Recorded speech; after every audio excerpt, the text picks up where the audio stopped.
Hi friends, வணக்கம். இது எங்கள் வீட்டு பின்னாடி இருக்கிற மாதுளை செடி. இதில் மாதுளை பிஞ்சுகள்லாம் நிறைய மொட்டு விட்டுருக்கு.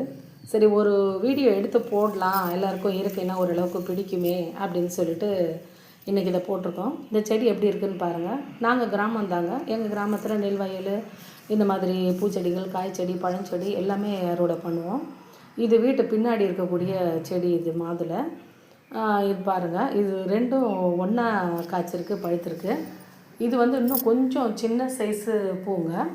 இன்னும் பெரிய சைஸு பூவும் இருக்குது. இது இருங்க, இது காமிக்கிறேன். இங்கே பாருங்கள், இது அப்படியே கொஞ்சம் பூவிலேருந்து பிஞ்சு மாதிரி வந்திருக்கு இந்த ஸ்டேஜு. இதில் இங்கே பாருங்கள் எவ்வளோ காய்கள்லாம் இருக்குன்னுட்டு. இந்த சைடு பார்த்திங்கன்னா பக்கத்துலேயே ஜாதி மல்லி செடியும் கீழே ஒரு முல்லை செடியும் இருக்குது. இந்த இடத்துல வீடுங்கிறதால ஸ்பேஸ் கம்மியாக இருக்கிறதால இந்த ஒரு 3 செடி தான் பின்னாடி இருக்குது. இன்னும் வெளியில் நித்தியமல்லி செடி, ரோஜா செடி, மல்லி செடி எல்லாமே இருக்குங்க.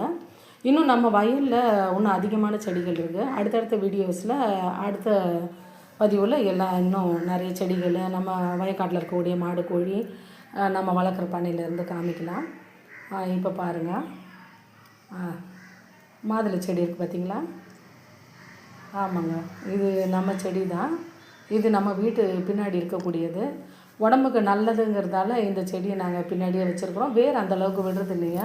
குழந்தைங்களும் சாப்பிடுவாங்க. சாமிக்கும் வெள்ளிக்கிழமைகளில் இதையே வச்சு படைச்சிருவோம். இது நம்ம வீடு பேக் சைடு. அது தெரியுறது நம்ம வீடு தாங்க. நன்றிங்க. Thank you friends.